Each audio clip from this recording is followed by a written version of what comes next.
Good morning friends. तो आज हम केवीएस की तैयारी में अपने अगला कदम बढ़ाते हैं। टॉप 20 क्वेश्चंस जो कि पीआरटी इंटरव्यू के लिए हैं। हाँ, इनमें से मैं कह रहा हूँ कम से कम 2 या 3, कंप्लीट की तो मैं गारंटी नहीं दे सकता, बट कम से कम 2-3 क्वेश्चन इसमें से ही पूछे जाएंगे और ज़्यादा ही हो जाएंगे, इससे कम नहीं होंगे, क्योंकि ये जो क्वेश्चन मैं लेकर आया हूँ ये बहुत इम्पोर्टेंट और पहले भी पूछे जा चुके वाले क्वेश्चन हैं और कोई क्वेश्चन नया नहीं बनता है, सिर्फ वही घुमा फिरा कर पूछा जाता है। किसी भी टॉपिक पर कोई भी क्वेश्चन इतनी आसानी से नया नहीं बनता है और ख़ासतौर पर इंटरव्यू के लिए तो वही क्वेश्चन रिपीट किए जाते हैं।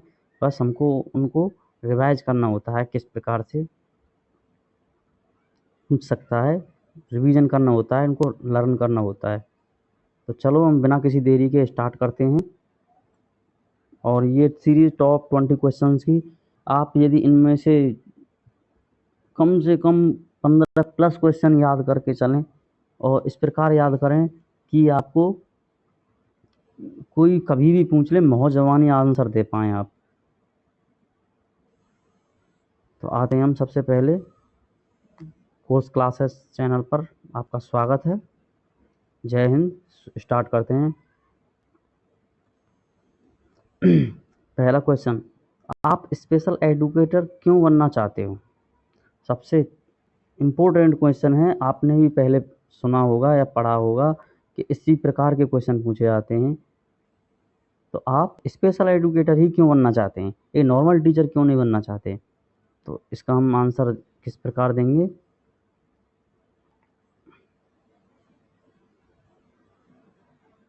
कि हर बच्चे को सीखने का अवसर दिलाना मेरा उद्देश्य है। हम इसी प्रकार से बोलेंगे, क्योंकि हमें कोई रटा हुआ आंसर नहीं, इस प्रकार से बताना है, वर्चुअल मुँह ज़बानी आंसर बताना है, जिससे उसको लगे कि हाँ, ये पॉजिटिव तरीके से कुछ बता रहा है अलग हट के, कि हर बच्चे को सीखने का अवसर दिलाना मेरा उद्देश्य है और मैं इंडिविजुअलाइज सपोर्ट देकर सीखने में बाधा कम करता हूँ या कम कर सकता हूँ। और स्पेशल बच्चों से मुझे उन पर मेहनत करना, स्पेशल बच्चों पर मुझे मेहनत करना अच्छा लगता है। इस प्रकार आप इसका आंसर दे सकते हैं। और 1-2 लाइन अपनी तरफ से कुछ भी आप इसको याद करते समय जोड़ सकते हैं, जो आपको लगे कि हाँ वैल्यूएबल है, नहीं तो एक्स्ट्रा शब्द ना जोड़ें, बस इम्पोर्टेंट चीज़ ही बताएं वहाँ। समावेशी शिक्षा क्या है? सामान्य और दिव्यांग बच्चे एक साथ पढ़ते हैं। स्कूल वातावरण बच्चे की ज़रूरत के अनुसार बदलता है। इस प्रकार हम आंसर दे सकते हैं इसका, यानी कि सामान्य बच्चे और दिव्यांग बच्चे जहाँ एक साथ पढ़ते हैं और स्कूल वातावरण बच्चों की ज़रूरत के अनुसार बदलता है, वहीं इसी को समावेशी शिक्षा या समावेशी कक्षा कहते हैं। और बता सकते हैं इस ऐसा जगह पर सामान्य और स्पेशल यानी दिव्यांग और सामान्य बच्चे दोनों एक ही साथ एक ही कक्षा में बैठें और उनको बिना किसी भेदभाव के एक दूसरे की सहायता करवाते हुए उनको पढ़ाया जाए, उसी को समावेशी कक्षा कहते हैं। अच्छा, अगला क्वेश्चन है हमारा, आपकी भूमिका पीआरटी स्तर पर क्या है? यानी कि आपकी भूमिका जो है पीआरटी स्तर पर क्या है, क्या होने वाली है?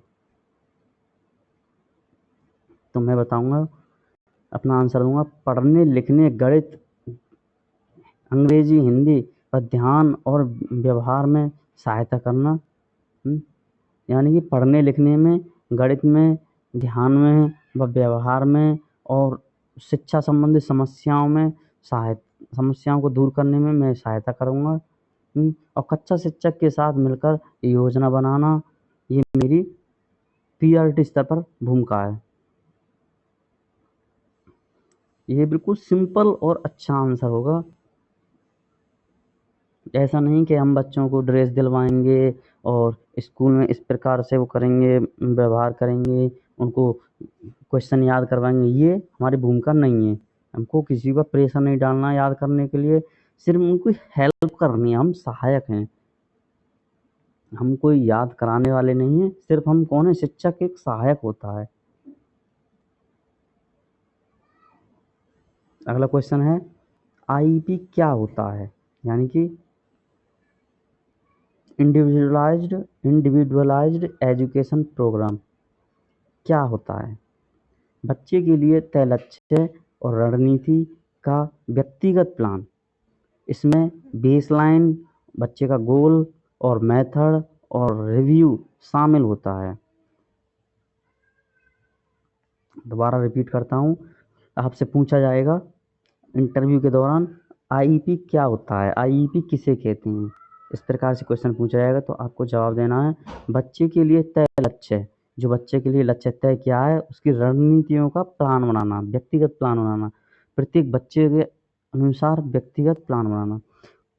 इसमें हमें बेसलाइन, गोल और मेथड और रिव्यू सभी शामिल करने होते हैं।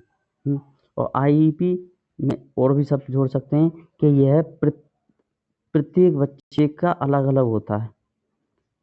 ये इसमें लिख रहा है इंडिविजुअलाइज्ड, इसका मतलब है प्रत्येक बच्चे का अलग अलग आईईपी होता है। अगले क्वेश्चन की देखते हैं। यदि बच्चा पाठ में रुचि नहीं लेता है तो आप क्या करेंगे। हमसे साक्षात्कार जो भी इंटरव्यूअर हैं, इंटरव्यू लेने वाले पूछेंगे, यदि बच्चा किसी पाठ में रुचि नहीं लेता है तो आप क्या करेंगे। हमसे इसमें सब्जेक्ट भी जोड़कर बोल सकता है कि यदि बच्चा इंग्लिश के पाठ में रुचि नहीं लेता है तो आप क्या करेंगे, इसमें आपकी क्या भूमिका होगी, या आप इस समस्या से बच्चे को कैसे निकालेंगे। तो इसका हम सरल आंसर देंगे, सरल भाषा में, कि हम बच्चे को सरल निर्देश देंगे, छोटे स्टेप देंगे, यानी कि उसके लक्ष्य को छोटे स्टेप्स में तोड़ देंगे और बच्चे को रेनफोर्समेंट कराएंगे। और इस सबसे पहले हम समस्या का कारण पहचान कर टीचिंग स्टाइल में, यानी पढ़ाने के तरीके में बदलाव करेंगे।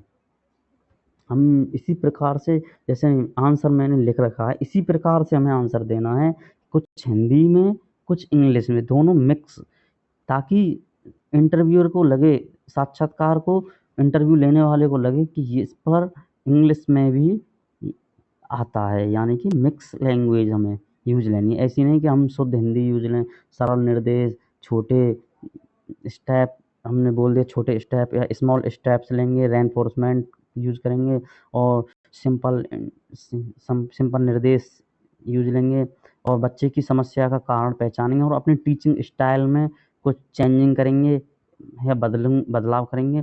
इस प्रकार से हमें आंसर देना है ताकि इंटरव्यूअर को लगे कि इनके वीकनेस नहीं है इंग्लिश। यदि आपकी इंग्लिश बोलना, स्पीकिंग वीकनेस है तो उसको महसूस ही नहीं होगी, ना ही वो आपसे कहेगा कि यूज़ इंग्लिश, कहेगा नहीं। यदि आप हिंदी में ये सब क्वेश्चन नंबर 5 को कंप्लीट आंसर आप यदि हिंदी में देते हो तो इंटरव्यूअर आपसे निश्चित तौर पर इंग्लिश शब्द यूज लेने के लिए टोक देगा, बोल देगा कि इंग्लिश शब्द भी यूज लेकर बात करें, और वो आपके लिए एक नेगेटिव पॉइंट होगा। तो उससे अच्छा है आप बिना टोके, बिना बोले ही उसके इंग्लिश शब्द यूज लेकर आंसर याद कर लें। चलो क्वेश्चन नंबर 6 पर आ जाते हैं। लर्निंग डिसेबिलिटी क्या है। क्वेश्चन आपसे पूछा जाता है लर्निंग डिसेबिलिटी क्या है, यानी याद करने में जो डिसेबिलिटी है, पढ़ने लिखने, गणित या प्रोसेसिंग में कठिनाई, ये बुद्धि की कमी नहीं होती। लर्निंग डिसेबिलिटीज़ के बारे में हम लिख सकते हैं कि पढ़ने में, लिखने में और गणितीय प्रक्रिया या मैथमेटिकल प्रक्रियाएं या प्रोसेसिंग में कठिनाई, या सोचने की प्रोसेसिंग में, समझने की प्रोसेसिंग में कठिनाई होना, यही लर्निंग डिसेबिलिटीज़ है। यह बुद्धि की कमी नहीं होती है। इसके साथ में हम बता भी देंगे, ये हमारे एक यही छोटी सी लाइन हमारे लिए बहुत बड़ा पॉजिटिव पॉइंट देकर जाने वाली है कि यह बुद्धि की कमी नहीं होती है। इसके बाद हम कुछ बीमारियों के बारे में याद कर लेते हैं।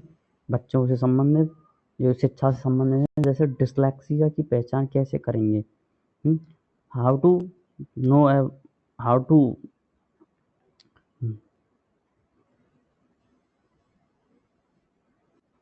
आइडेंटिफाई डिसलेक्सिया, इसको कैसे कम करेंगे। तो हम से पूछा जाएगा हाउ टू आइडेंटिफाई डिसलेक्सिया, आप डिसलेक्सिया की पहचान कैसे करेंगे, इसमें इसको कैसे कम करें। तो इसका हम सिंपल और साधारण तरीके से आंसर यही देंगे, पढ़ने में उलझन, शब्द भ्रम, धीमी रीडिंग एंड धीमी राइटिंग, फोनिक। अच्छा, ये हमारी पहचान हो गई। इसको कैसे कम करेंगे, फोनिक और मल्टी सेंसरी मेथड उपयोग करेंगे, यानी कि बच्चे को पढ़ाने में हम मल्टी सेंसरी मेथड उपयोग करेंगे। आप फोनिक रेन में मल्टी सेंसरी मेथड को भी याद रख लेंगे तो ये भी बड़े काम का है, यानी कई सेंसेस को एक साथ यूज में लेकर हम बच्चे को किसी भी चीज़ को याद कराएं, यानी सुनाकर, बुलवाकर, टच करवाकर, दिखाकर, किसी चीज़ को हम बच्चे को एक ही टॉपिक को 4-5 सेंसेस के थ्रू दिखाते हैं, सुनाते हैं, सुंगाते हैं, बुलाते हैं, जो भी है, तो बच्चे को वो चीज़ किसी ना किसी सेंसेस के थ्रू याद हो जाएगी, उसको बच्चा आसानी से भूलेगा नहीं। और इसमें डिसलेक्सिया कोई भी रुकावट नहीं दे पाएगी। एक रहा कि हम सिर्फ लिखाकर बोल रहे हैं, बच्चा लिख रहा है और याद नहीं कर पा रहा है, तो यह बच्चे के लिए कठिनाई वाला होगा। डिसलेक्सिया यहाँ पर प्रॉब्लम देगी, बल्कि हम दिखा भी रहे हैं और टच भी करवा रहे हैं, तब बच्चा को परेशानी नहीं होगी।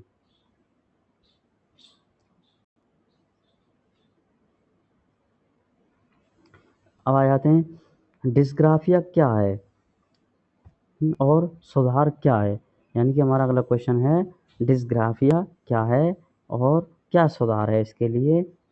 तो हम बताते हैं डिस्ग्राफिया के बारे में। लिखने में, स्पेलिंग में, हैंडराइटिंग में कठिनाई होना, यानी कि बच्चे को लिखने में और हैंडराइटिंग में कठिनाई होना, तो इसे डिस्ग्राफिया कहते हैं।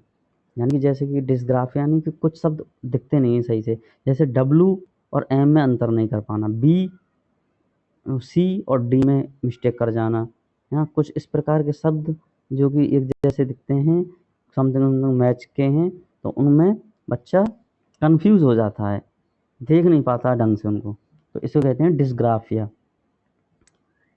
तो ट्रेसिंग, मोटर अभ्यास, गाइडेड राइटिंग मदद करके हम बच्चे को मदद करते हैं, इनके थ्रू बच्चे की मदद कर सकते हैं। ट्रेसिंग करके, मोटर अभ्यास कराकर, यानी मोटर अभ्यास यानी वही हुआ सेंसरी, गाइड करके बच्चे को राइटिंग के लिए गाइड करें, बेटा इस प्रकार से लिखो, ऐसे लिखो, तो उसके लिए सुविधा करके हम बच्चे को डिस्ग्राफिया से बचा सकते हैं और डिस्ग्राफिया की समस्या से बचा सकते हैं बच्चा को। इसके बाद आ जाता है हमारा डिस्कैल्कुलिया क्या है। ये एकदम सिंपल है, आपने पढ़े भी हैं, आप इनको अच्छे से याद कर लें। अब जब आपने पढ़े थे, अभी आपको मुँह ज़बान याद करने हैं कि तुरंत जवाब देते हैं। डिस्कैल्कुलिया, संख्या गणना, मैथमेटिकल कॉन्सेप्ट में कठिनाई होना, डिस्कैल्कुलिया होती है।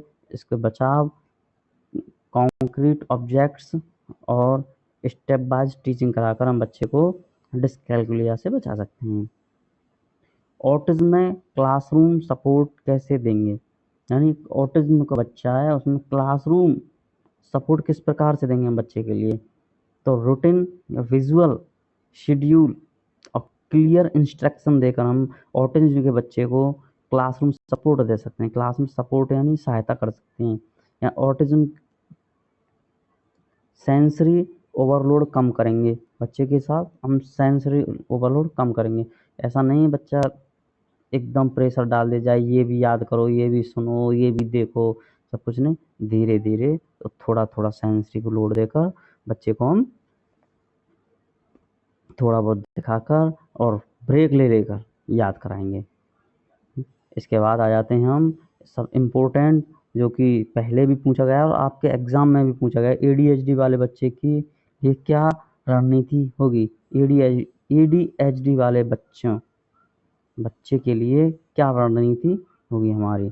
तो छोटे टास्क, हम बच्चे के लिए छोटे टास्क देंगे, मूवमेंट ब्रेक देंगे, यानी थोड़ा बहुत कर लिया उसके बाद में ब्रेक, हर मूवमेंट के बाद ब्रेक है। टोकन रिवार्ड देंगे, बच्चा टारगेट को प्राप्त करता है छोटे टारगेट को, तब हम उसको एक रिवार्ड देंगे, शाबाशी देंगे या कुछ रिवार्ड देंगे उसको।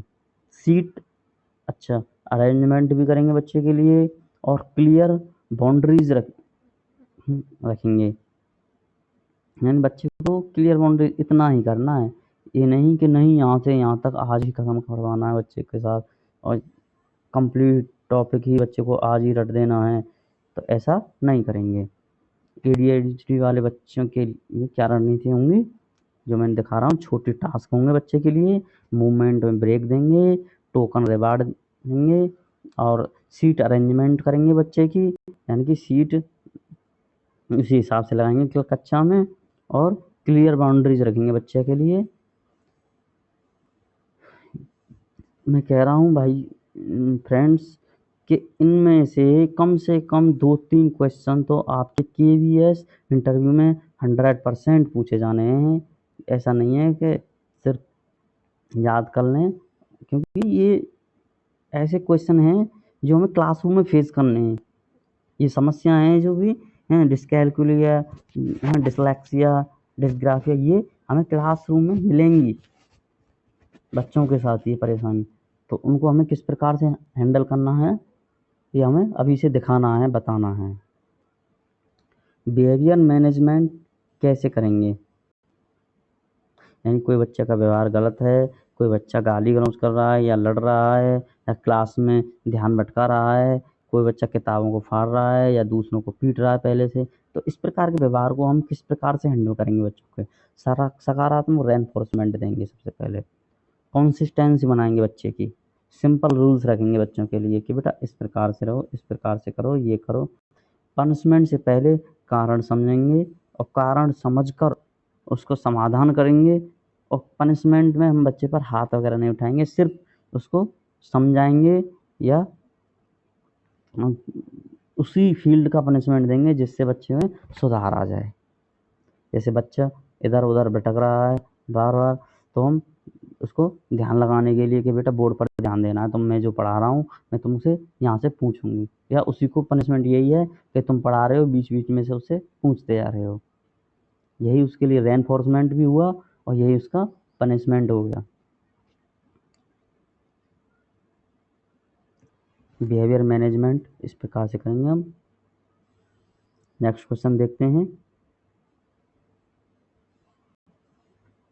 रेमेडियल टीचिंग क्या है। रेमेडियल टीचिंग रेमेडियल टीचिंग ये बहुत इम्पोर्टेंट है, शायद बहुत भाइयों को ना पता हो। रेमेडियल टीचिंग कमज़ोर क्षेत्र को सुधारने के लिए टारगेटेड टीचिंग, यानी कि किसी बच्चे का जो कमज़ोर क्षेत्र है उसको सुधारने के लिए टारगेटेड टीचिंग, कॉन्सेप्ट को छोटे भागों में सिखाया जाता है। यानी रेमेडियल टीचिंग में क्या होता है, यदि मेरी गणित में कोई टॉपिक कमज़ोर है, गणित में मुझ पर डिवाइड नहीं करे जाते हैं, तो उसी डिवाइड के क्षेत्र में मुझे बच्चे के ऊपर सुधार करवाना है।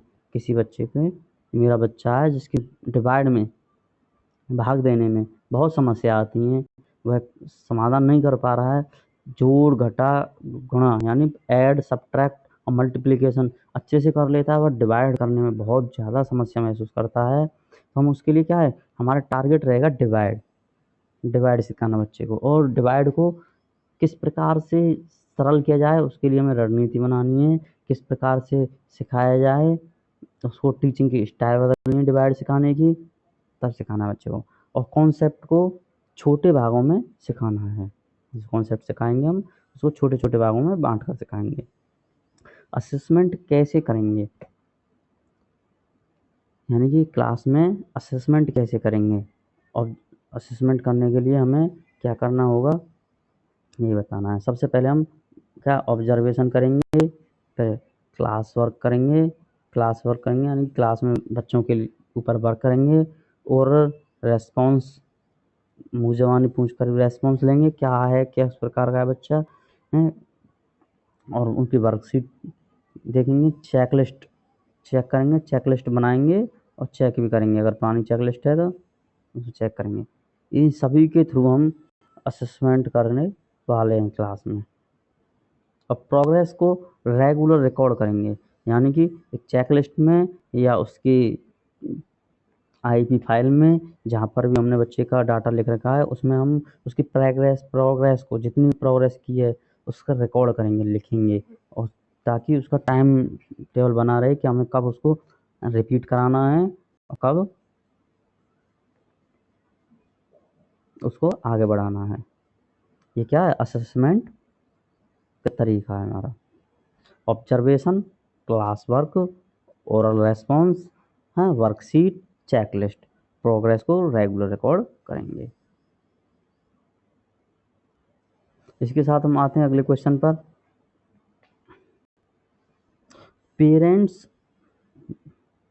पेरेंट इंटरेक्शन क्यों ज़रूरी है, यानी बच्चों के क्लास की शिक्षा में और टीचर स्टूडेंट्स और पेरेंट्स इनके साथ में पेरेंट इंटरेक्शन क्यों ज़रूरी है।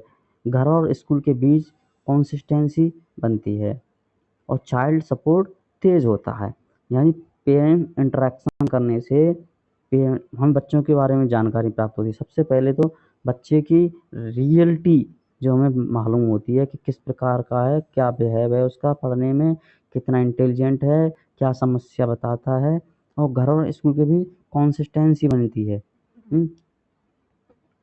दोनों में एक बच्चे को डिफरेंस कम लगने देता है, एक जुड़ाव सा महसूस होता है। चाइल्ड सपोर्ट तेज होता है, बच्चे के लिए जो सपोर्ट है ज़्यादा बढ़ जाता है, क्योंकि एक टीचर जो उसके पेरेंट्स से बच्चे के बारे में जानकारी लेता है टाइम टू टाइम, यानी हर हफ्ते या हर तीसरे दिन, चौथे दिन, तो इससे बच्चे के बारे में जानकारी मिल जाती है और बच्चे को भी बहुत सपोर्ट मिलती है कि जो समस्या महसूस कर रहा है वो बता नहीं पा रहा है, उसको टीचर उसके पेरेंट्स के थ्रू समझकर सुनकर समाधान करने की कोशिश करता है। इसलिए पेरेंट इंटरेक्शन ज़रूरी है। क्वेश्चन नंबर 16 देखते हैं हम। कच्चा शिक्षक के साथ कोऑर्डिनेशन कैसे करेंगे, यानी कच्चा शिक्षक है जो पढ़ा रहा है, सामान्य शिक्षक है कच्चे का, वो पढ़ा रहा है, और हमें अपने बच्चे को भी उसी के साथ रखना है, क्योंकि हमारी एक कंबाइंड क्लास रहने वाली, दोनों की एक क्लास रहेगी, सामान्य बच्चों और हमारे बच्चों की, स्पेशल बच्चों की क्लास। तो हमें कच्चा शिक्षक के साथ कोऑर्डिनेशन किस प्रकार करना है, हमें सबसे पहले चाइल्ड प्रोफाइल जो है साझा करनी है। एक सामान्य शिक्षक को या कच्चा शिक्षक है उसको चाइल्ड प्रोफाइल, बच्चे के बारे में जिस प्रोफाइल में सब कुछ लिखा हुआ है वो साझा करनी है, शेयर करनी है उसको। लेसन एडेप्टेशन और सिटिंग सपोर्ट तय करेंगे, यानी कि हम लेसन में एडेप्टेशन, बच्चे को लेसन में एडेप्टेशन किस प्रकार दिलाई जाए और किस प्रकार किस बच्चे को कहाँ बैठाया जाए, ये सिटिंग अरेंजमेंट या सिटिंग सपोर्ट तय करेंगे। किसके साथ, हम कच्चा शिक्षक के साथ। ऐसा नहीं है कि वो कहें कि नहीं इस तुम्हारे बच्चे को पीछे बैठाओ, तो हमें इस प्रकार से बिहेव रखना है कि ये स्पेशल नीड वाला बच्चा है, इसको यहाँ बैठने से आसानी होगी समझने में, या इधर बैठाने से इसका डिस्ट्रैक्शन कम होगा, भटकाव कम होगा। इस प्रकार से हमें कोऑर्डिनेशन बनाना है कच्चा शिक्षक के साथ। क्वेश्चन नंबर 7 पर आ जाते हैं हम। बैरियर फ्री एनवायरनमेंट क्या है, यानी कि बैरियर फ्री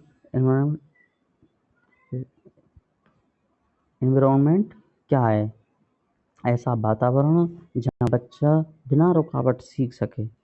ये बैरियर फ्री एनवायरनमेंट है कि एक ऐसा वातावरण बनाना है जहाँ जो बच्चा है हमारा जो स्टूडेंट है बिना रुकावट के सीख सके। किसी भी चीज़ को सिखाते समय उसके सामने कोई रुकावट ना आए, उसी को बैरियर फ्री एनवायरनमेंट कहते हैं। इसमें फिजिकल, एकेडमिक और इमोशनल सपोर्ट शामिल हैं।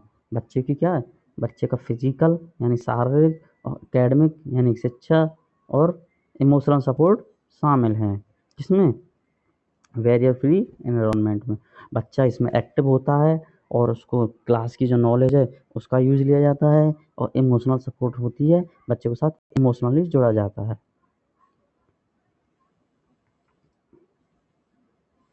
इसके बाद आ जाते हैं हम असिस्टिव डिवाइसेस के उदाहरण क्या हैं। असिस्टिव डिवाइसेस के उदाहरण क्या हैं, यानी कि ये डिवाइस जो असिस्टिव डिवाइस हैं बच्चे के साथ, बच्चे को एजुकेशन में काम आते हैं। जैसे हमारे क्या है इनमें, enlarged print, enlarged print, sorry, pencil grip और स्लैंट बोर्ड, ऑडियो सामग्री, ये हमारी जो है इनलार्ज प्रिंट, यानी कि एक बड़ा प्रिंट, एक बच्चे को दिखने में समस्या आती है या विजुअल दिखा दिया जाता है, इस प्रकार का प्रिंट जो आसानी से उसे दिख जाए। पेंसिल ग्रिप, जो पेंसिल दी है उसकी ग्रिप हमें इस प्रकार से बनानी है कि बच्चे को आसानी से पकड़ ले और फिर लिख पाए। स्लैंट बोर्ड, स्लैंट बोर्ड है जो पढ़ाने का बोर्ड। ऑडियो की सामग्री, यानी बच्चा जिसे सुनने में समस्या आती है उसके लिए ऑडियो सामग्री। ये क्या है, असिस्टिव डिवाइस हैं। असिस्टिव डिवाइस बच्चे की सहायता करने वाले डिवाइस हैं, ये सामग्री हैं। ज़रूरत के अनुसार डिवाइस चुनते हैं, जिस बच्चे को जिस चीज़ की ज़रूरत है उसी को हम चुनते हैं। जैसे किसी बच्चे को दिखने में समस्या है, हम उसको ऑडियो सामग्री नहीं दे सकते, उसको हम इनलार्ज प्रिंट देंगे। किसी बच्चे को पेन पकड़ने में समस्या आती है तो पेंसिल ग्रिप देंगे, अच्छी पेंसिल ग्रिप देंगे जिससे वो आसानी से पकड़ सके। चलो आगे देखते हैं। हमसे पूछा जाएगा आपकी स्ट्रेंथ क्या है, मतलब अब साक्षात्कार, यहाँ पर हम साक्षात्कार है, हमसे पूछेगा आपकी स्ट्रेंथ क्या है, ताकत क्या है, आप में अच्छी खूबी क्या है। हम बताएंगे, अपनी खूबी बताएंगे, ये कुछ खूबियाँ याद रख लेंगे। हम धैर्य है हमारे पास, धैर्य, observation, communication, child centre approach. मैं धैर्य से बात कर सकता हूँ, धैर्य है मेरे पास, धैर्य है, ऑब्जर्वेशन है, अच्छा ऑब्जर्वेशन है, और अच्छी तरीके से कम्युनिकेशन कर लेता हूँ। और चाइल्ड सेंटर अप्रोच पर बिलीव करता हूँ। यहाँ हमारी स्ट्रेंथ है। टीम और डॉक्यूमेंटेशन में दक्षता है, यानी टीम के साथ वर्क करने में और डॉक्यूमेंटेशन करने में दक्षता है, मैं अच्छे कुशल हूँ। इसके बाद पूछेगा हमसे, अगर बच्चा तरक्की ना दिखाए तो क्या करेंगे। अगर कोई बच्चा, सभी प्रकार से हम पढ़ा रहे हैं, कोशिश करा रहे हैं, आईईपी भी फाइल दे रहे हैं, उसके आईईपी के थ्रू पढ़ा रहे हैं, उसको सपोर्ट असिस्टिव डिवाइसेस भी दे रहे हैं, फिर भी बच्चा तरक्की नहीं कर पा रहा है तो दिखा रहा है तो क्या करेंगे। तो हमारा हम आंसर देंगे बड़े साधारण तरीके से, बच्चे का लक्ष्य देखेंगे, विधि और बेसलाइन दोबारा देखेंगे, यानी कि बच्चे का लक्ष्य और जो विधि है, तरीका है, उसकी बेसलाइन दोबारा देखेंगे, उसमें हम थोड़ी परिवर्तन करेंगे, आसान बनाएंगे। इंटरवेंशन बदलकर पुनः रिव्यू करूँगा, इंटरवेंशन बदलकर पुनः रिव्यू करूँगा, यानी कि सीधे तरीके से हमें आंसर देना है, लक्ष्य, विधि और बेसलाइन दोबारा देखूंगा, इंटरवेंशन बदलकर पुनः रिव्यू करूंगा। ये तो फ्रेंड्स हमारे आज के 20 क्वेश्चन हो गए हैं। तो इन क्वेश्चन में से 4-5 क्वेश्चन तो आप आसानी से मान लीजिए कि आपको इन्हीं में से पूछे जाएंगे। अगर कोई सही साक्षात्कार है, नॉर्मल क्वेश्चन पूछने वाला है, क्योंकि ये बच्चे से रिलेटेड हैं और क्लासरूम से संबंधित हैं। और इसके बाद में हम देखते हैं इंटरव्यू में याद रखने योग्य शब्द। कुछ शब्द हैं जो हमें याद रखने हैं और इनके बारे में हम एक बार पढ़ जाएंगे, इनकी मैं वीडियो बना दूंगा। यदि आपको आवश्यक लगे तो, नहीं तो आप इनको एक बार रिवाइज कर लीजिए, आपने पहले ही पढ़ चुके हैं। जैसे इंक्लूसिव एजुकेशन, इसके बारे में हम थोड़ा और पढ़ लेंगे। IEP, inclusive education, IEP file है, रेमेडियल टीचिंग, ये दोनों चीज़ के बारे में देख लेंगे। यूनिवर्सल डिज़ाइन फॉर लर्निंग है, UDL, और RPWD एक्ट 2016, इसके बारे में भी पढ़ लेंगे। क्लासरूम मॉडिफिकेशन क्या है, किस प्रकार करना है, इसके बारे में भी पढ़ लेंगे हम।